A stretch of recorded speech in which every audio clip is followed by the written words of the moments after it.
Assalamualaikum, my name is Widi Mutakin. Many architecture designer or visualizer use Marvelous Designer to simulate blanket, pillow, or curtain in their 3D scene. Now I've seen demo of the software and I think the software is wonderful. You can simulate complex fabric with ease and fast.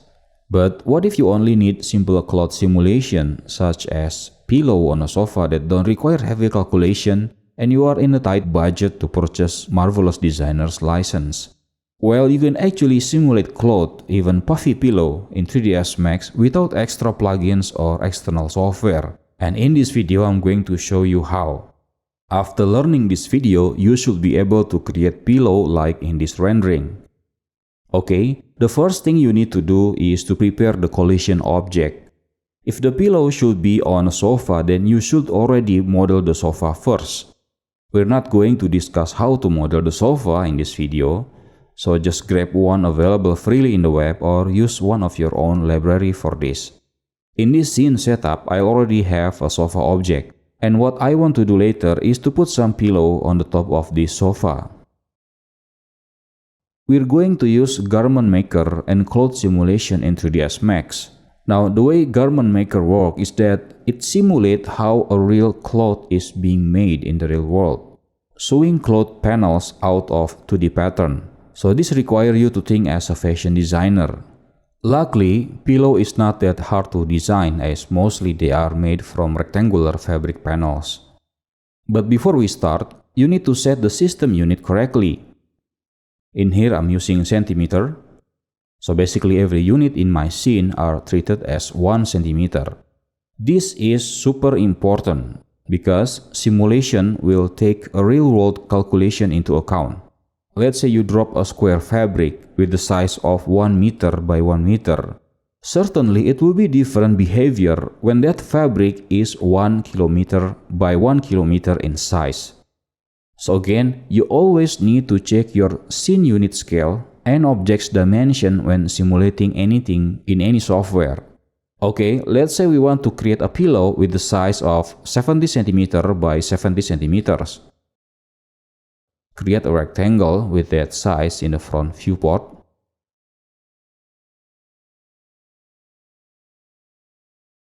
Now create the pillow shape inside this rectangle.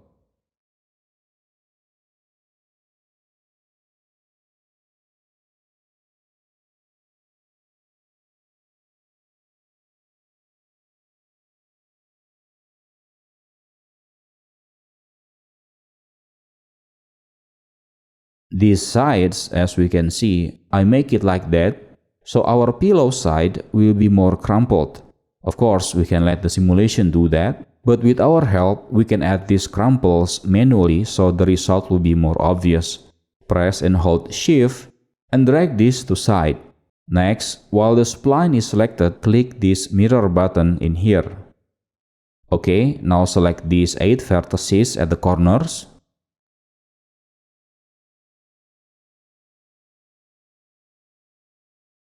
And click Break. By doing this, we now actually have 8 splines rather than 2 continuous splines. This is important later to make the seams with Garment Maker modifier. Name this object Pillow001. Okay, finished. Now it is time to convert this to a fabric pattern with Garment Maker. Okay, now go to Modifier List and add Garment Maker modifier. Notice this modifier will convert our spline pattern to a triangulated geometry. Now for cloth simulation, this type of topology is better than the quad-based topology because the quad-based topology will fold and deform too uniformly, so they look unreal, as the triangulated topology will deform and looks more natural. If you want to have more polygon density in the garment, change this value higher. But I have to warn you not to use very high value or click and dragging the spinner blindly as it will crash 3ds Max. For now, I will change this to 0.5. Okay, now go to Panel Sub-Object mode and pick this backside panel. Turn on Angle Snap toggle and rotate this 180 degrees. Place it in this position. The nice thing about Garment Maker is that it's already prepared the UV mapping for us, so we don't need to add a UVW map modifier manually. Okay, now just like a real fashion designer, you need to sew all of the fabric panels to form a cloth. In our pillow example, we need to sew this part with this part, this part with this part, and so on and so forth. To do that, go to Seam Sub-Object mode, select these two seams, and hit this Create Seam button. Next, these two seams, and again Create Seam, until we have all of the seams connected. Now, if you encounter something like this, select it and click this Reverse Seam button to fix it. Okay, go back to Object Level mode and move our pillow so it sits on top of the sofa cushion. Rotate it a bit, more or less like so. I think this is good enough. Okay, we're done now, and let's move on to add cloth modifier. The next step is to add cloth modifier. To do that, while our pillow garment object is selected, go to Modifier stack and choose Cloth Modifier.